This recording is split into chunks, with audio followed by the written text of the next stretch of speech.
Hello everyone. This is the 26th part of the story, I'm Voldemort. Chapter 173, Mother-in-Law's Delight. When Tom left the Ancient One and Druella alone to go meet with Lady Death, the tension in the room grew heavy with his absence. So, you plan on marrying my son? The Ancient One broke the silence with her overbearing aura. Yes. Druella stuttered out with a nervous air around her. Although Druella is nervous and even stuttered, the Ancient One could see a determined spark shining in her eyes. The overbearing aura that was radiating off of the Ancient One continued for a moment and disappeared as if it were never there. Good, I like that look in your eye. The Ancient One says with a small smile on her face. Before Druella could comprehend what the Ancient One said, both her and Tom's mother appeared in a larger empty courtyard. Druella shuffles her feet to catch her balance, as she was just sitting down and didn't expect to be moved again. Meanwhile, the Ancient One stood across from her with perfect posture. Her robes billowing in the wind, making her look cool and collected. Can you please stop doing that? Druella asked as she caught her footing and held in her need to barf. The Ancient One merely ignored her question and addressed her as if she hadn't spoken at all. You and I are going to have a nice and friendly spar. If you don't impress me during our fight, I will not support your marriage to my son. The Ancient One says, shocking Druella. She thought that at the worst possible scenario they would have a fight, not a fight like this though. Druella thought that they might get into a verbal confrontation, not a physical one. Taking a deep breath, Druella readies herself for a fight against one of the strongest people on the planet. Tom has told her almost everything about his mother, except for the Dormammu matter, which he wouldn't tell anyone as that could risk the Ancient One's life. Druella knows how strong the Ancient One is, and now she has to fight her. She's going to kick my ass. Druella thought as she resolved herself to get her mother-in-law's approval. I just have to do my best to impress her, I guess. Good, that look in your eye is back. I'll take that look as you being ready to begin. The Ancient One says and slaps her hands together.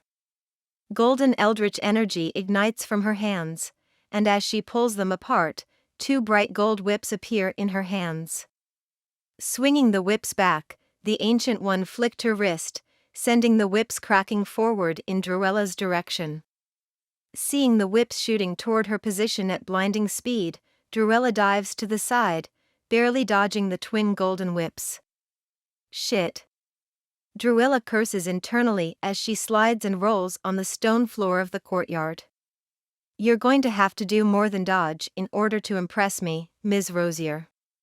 The Ancient One taunts as she pulls back her whips yet again.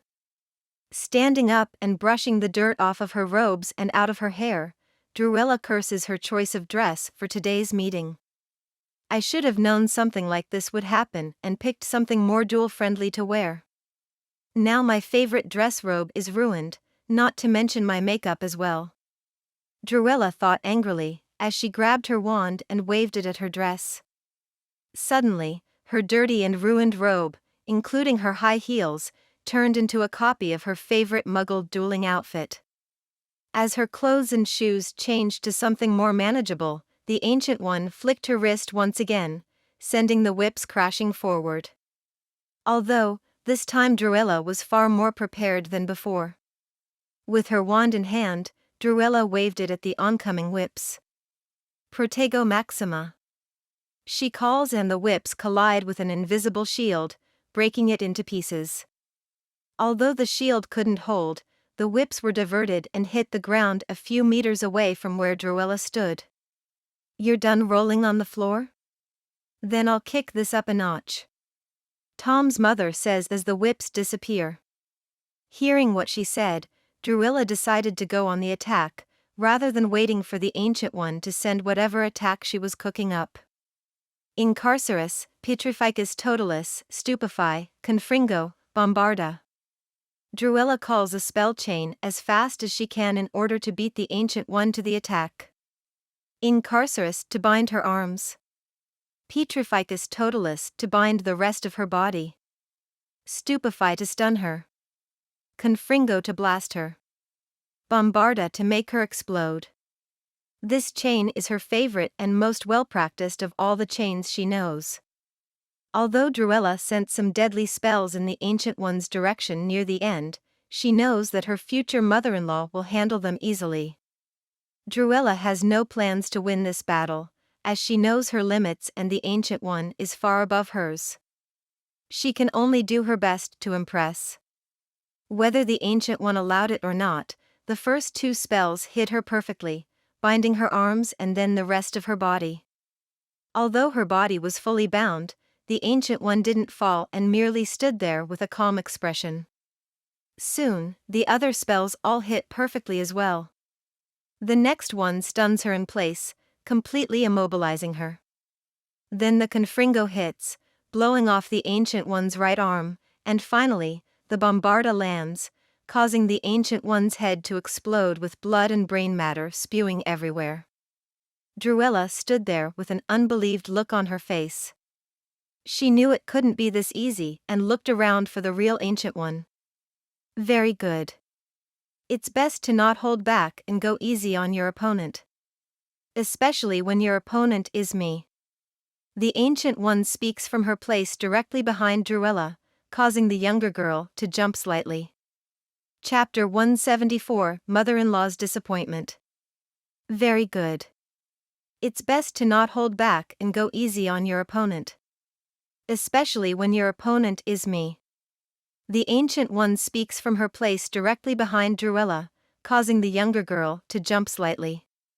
The headless body of the Ancient One in front of her faded away as if it was never there in the first place.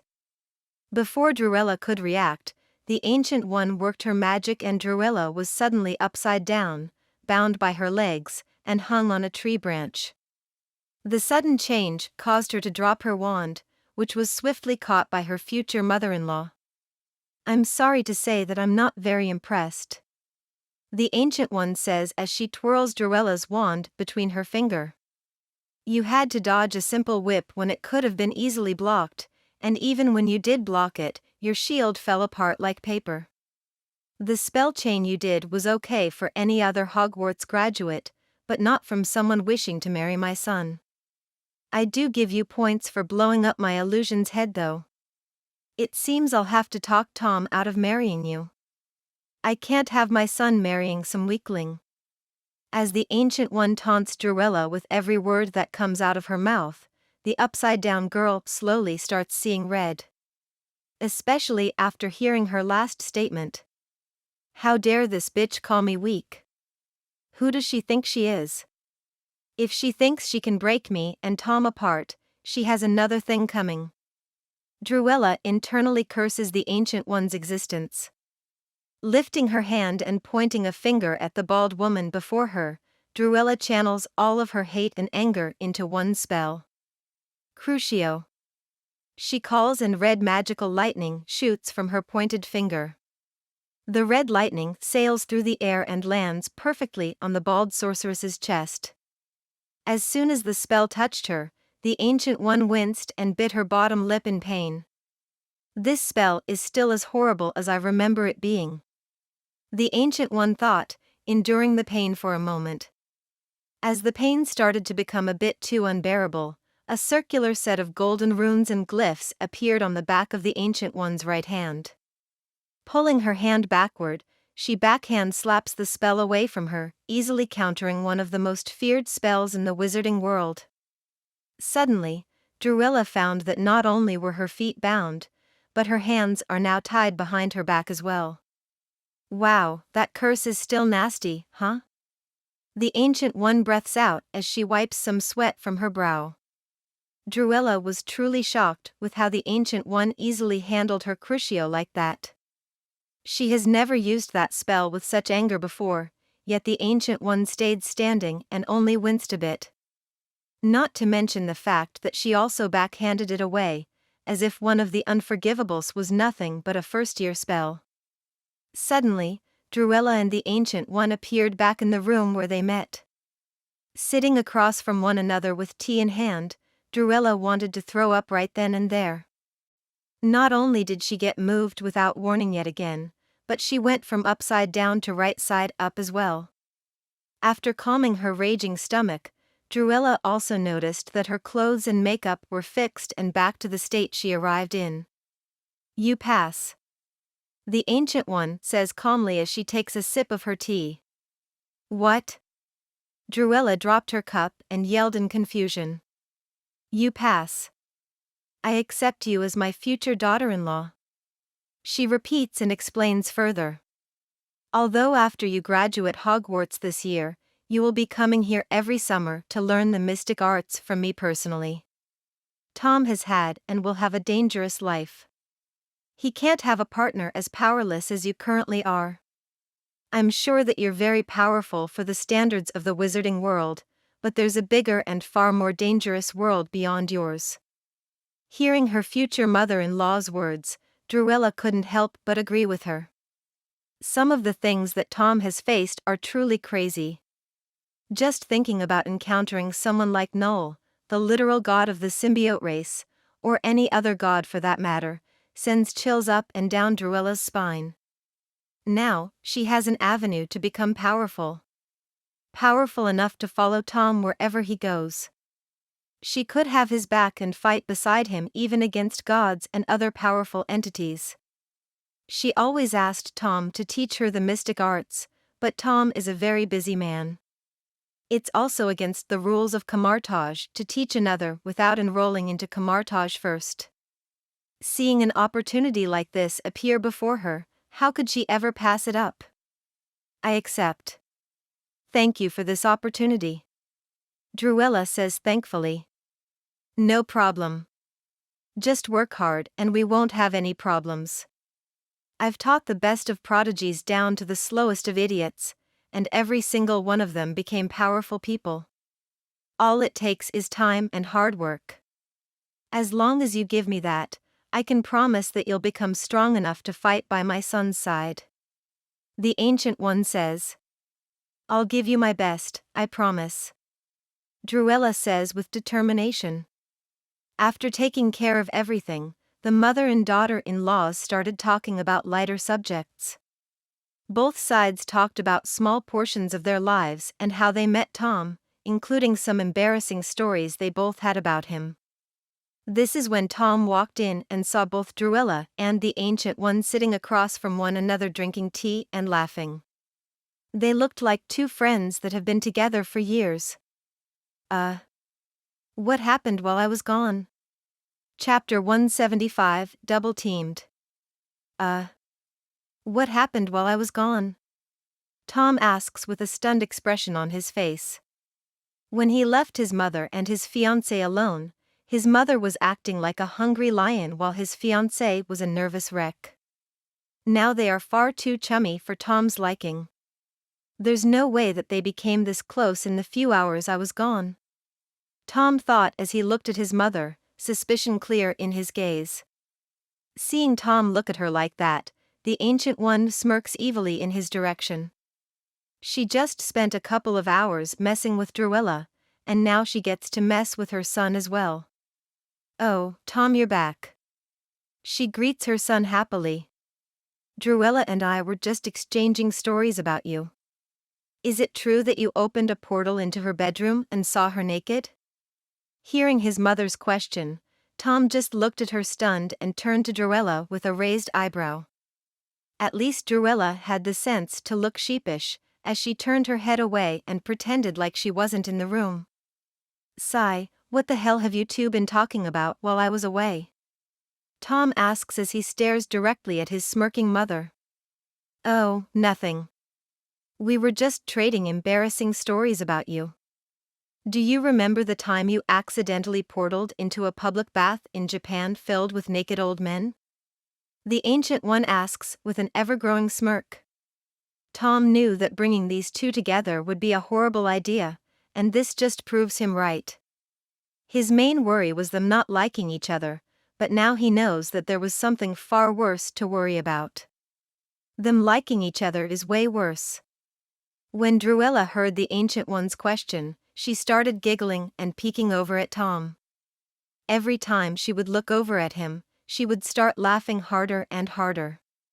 That's it. You two will never be in the same room again, Tom says and opens a portal below Druella, sending her to her bedroom in Rosier Manor.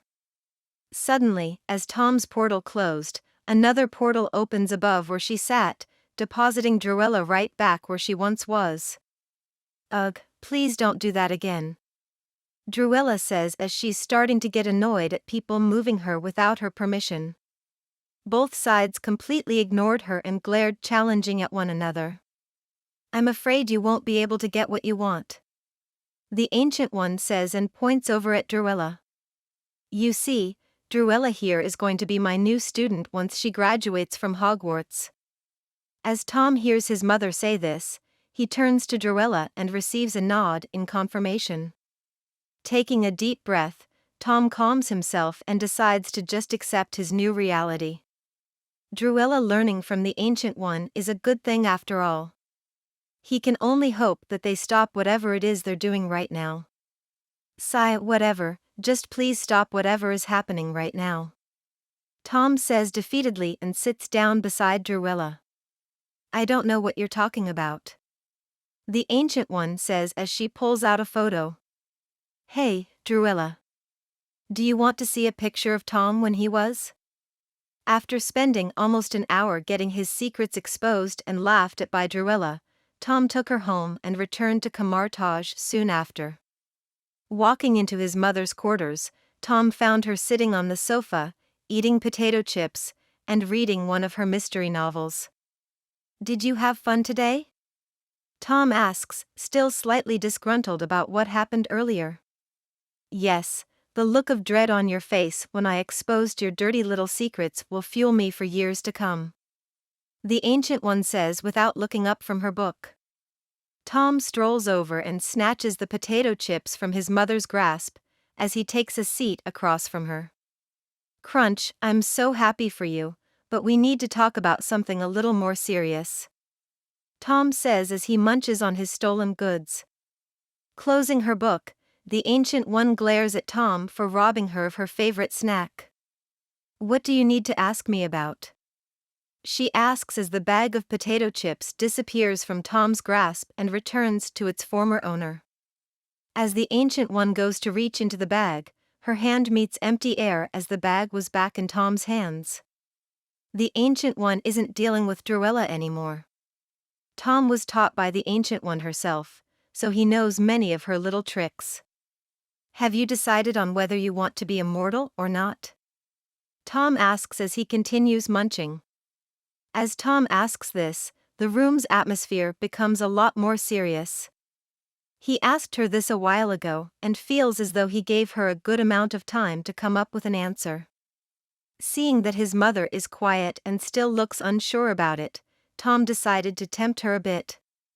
If you don't want to live forever, I'm pretty sure that I can ask Lady Death to take away your immortality when you're ready to pass on. This way you can sever your connection with the dark dimension before Dormammu notices, and I get to spend more time with my mother, Tom offers, hoping she agrees. The room becomes silent as the Ancient One thinks it over for a moment. Staring at her son's hopeful face, she didn't have the nerve to deny him at this point. All right, I'll become immortal, but give me time to prepare everything.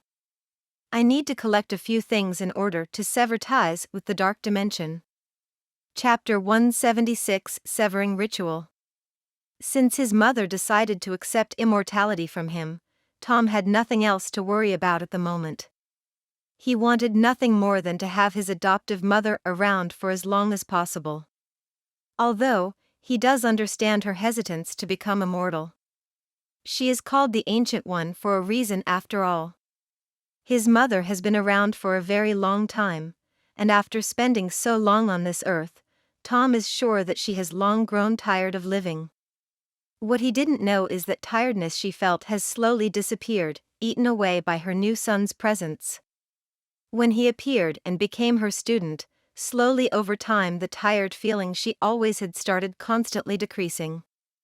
The second they had their talk and Tom became her adoptive son, it was like she became an entirely different person. A person that wasn't tired of living anymore, where the days didn't blur together without end. She looks forward to every day because she gets to spend them with her son. She looks forward to the future now as her son is in it. Life is pretty good for the Ancient One at the moment, and she's finding herself not minding a bit more time on this earth. A few days later, the Ancient One told Tom that she had everything to sever her connection with the dark dimension. She has to undergo a complicated ritual in order to get it done without tipping off Dormammu. If she were to sever it without the ritual, they would risk Dormammu finding out, and that wouldn't be good. Although Tom does know how Dormammu was beaten by Doctor Strange in the movie, so they would be able to get rid of him in the end, but it's still best not to deal with him in the first place. Okay, so what happens after the ritual? Should I tell Lady Death to make you immortal? Tom asks, making sure she doesn't die as he isn't sure that she could be brought back or not. No, you can't make me immortal until after the ritual. If you do it while I'm still connected, we risk Dormammu noticing. His mother shakes her head. Then what do we do? Because without your connection to the dark dimension, you're going to die, right? Tom asks, annoyed that they have to keep worrying about Dormammu. Maybe I should just send Lady Death to take care of him? Yes, so listen carefully because this is important. I'm going to do the ritual and give you a signal near the end. All you have to do is go and tell Death to make me immortal at that time, okay? She explains, getting a nod from Tom. While his mother was setting up the ritual, Tom made a quick trip to the realm of death to notify her about what's going on. That way everyone is ready and moves as quickly as possible. He also asked if Lady Death could bring dead souls back to life just in case something goes wrong. Sadly, the answer to that was a resounding no. In order to bring someone back to life, she would need to make them a new body or heal their already dead body, which she can do neither nor has she ever tried. Apparently, giving life isn't exactly her forte, which is understandable. She's an entity of death after all. It would be hard to do the exact opposite of what you are. When the ritual was fully set up and everyone was ready and waiting to do their jobs, Tom met the Ancient One in the same room he did his avatar ritual in. Speaking of that, Tom needs to talk to Manasa as he hasn't seen her in a while, but that can wait for a calmer time. Entering the ritual room, Tom is met with a grand ritual, but not as grand as his avatar one. His mother was standing on the side of it, making sure everything was painted in the right way and placed in their designated areas. Is everything ready? Tom asks as she finishes looking over the ritual. Yes, is Lady Death ready? The Ancient One asks in return, receiving a nod from Tom. Good, then let's begin. The sooner I don't have to feel the dark dimension trying to corrupt me, the better. Saying this, she strolls through the ritual, careful not to ruin anything along the way. Stopping near the center, she walks over to a pedestal with a bowl and knife placed on it. Inside the bowl are 2 pieces of rope, tied in a tight knot. Grabbing the knife, the Ancient One slits both of her wrists one by one while holding them above the bowl. As blood collects in the bowl, it soaks into the ropes, dyeing them red. While the bowl is filling with blood, golden eldritch runes appear around the Ancient One, activating the ritual. The runes and glyphs littering the floor start lighting up one by one, originating from the center, where the Ancient One is still bleeding herself into the bowl. When every portion of the ritual is lit up, Tom's mother stops her bleeding and reaches into the bowl, pulling out a bloody knotted rope. With the rope in hand, the Ancient One turns to her adoptive son and nods. Go now. She calls out. Not needed to be told twice, Tom wills himself into Lady Death's presence and disappears from the ritual room.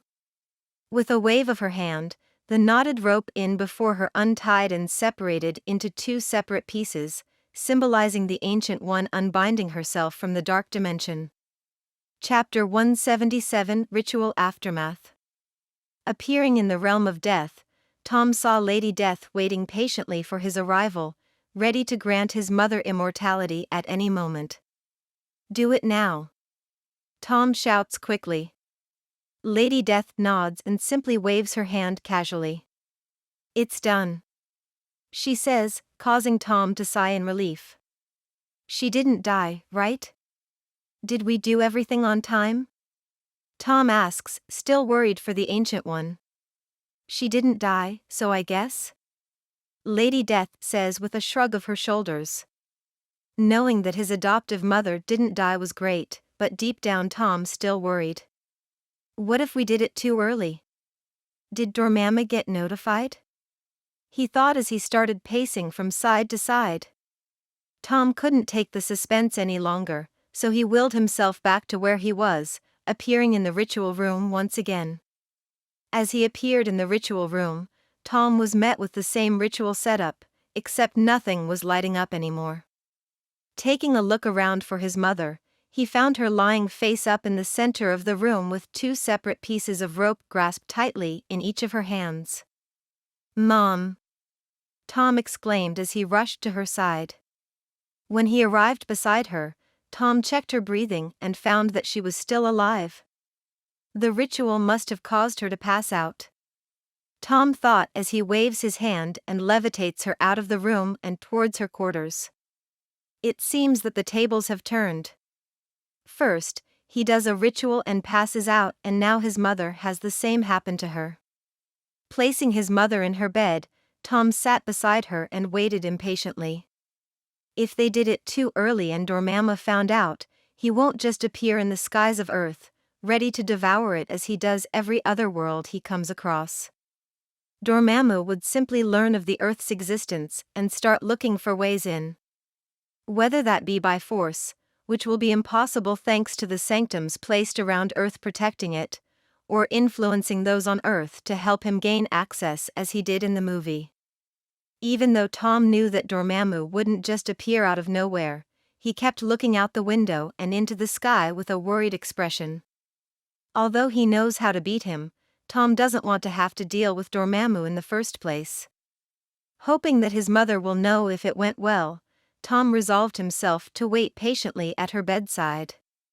Knowing that he had classes at Hogwarts, Tom sent a message to Druella through the mark, telling her to let the professors know that he's not feeling well and won't be in class. After waiting an entire day, the Ancient One stirred as her eyes opened and surveyed the room around her. The last thing she remembered are the ropes untying themselves, severing her connection to the dark dimension, and then everything went black. As she looked around the room, the Ancient One sees her adoptive son sleeping on a chair at her bedside. A small smile creeps on her bald-headed face as she watches Tom sleep uncomfortably on the chair beside her. Stretching her tired body, the Ancient One hopped out of bed and levitated Tom back to his bedroom. After tucking him into bed, she gave him a kiss on the forehead and left the room with a small smile on her face. As she left the room, that happy smile disappeared and formed into a contemplative frown.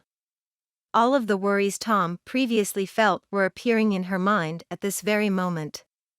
She truthfully didn't know if they executed everything on time or not. They definitely weren't late, as she would be dead if that were the case, but were they too early? Since the Ancient One passed out after untying the knotted rope, she had no idea if Dormammu was tipped off or not. Thinking it over for a moment, she decided to act as if he knows and prepare for a future attack. It's best to be ready for nothing than be unprepared for an attack by someone of Dormammu's power level. She would not come to regret this decision either. In a blacked-out dimension of pure darkness, a towering figure loomed in the shadows, surrounded by multicolored energy with menacing purple eyes. This is obviously the Dread One, Eater of Souls, Keeper of the Mindless Ones, Daddy Dormy, the Great Enigma, Lord of Chaos, and Lord of the Dark Dimension, Dormammu. A contented smile appears on his giant face, as he just finished devouring an entire dimension's worth of worlds. The beautiful screams of fear and agony that rung throughout entire planets still fresh on his mind. Suddenly, the tiniest pulse of deathly energy pierced through the dark dimension, drawing the attention of the giant figure. "What is that?" His deep voice boomed throughout every corner of the dark dimension.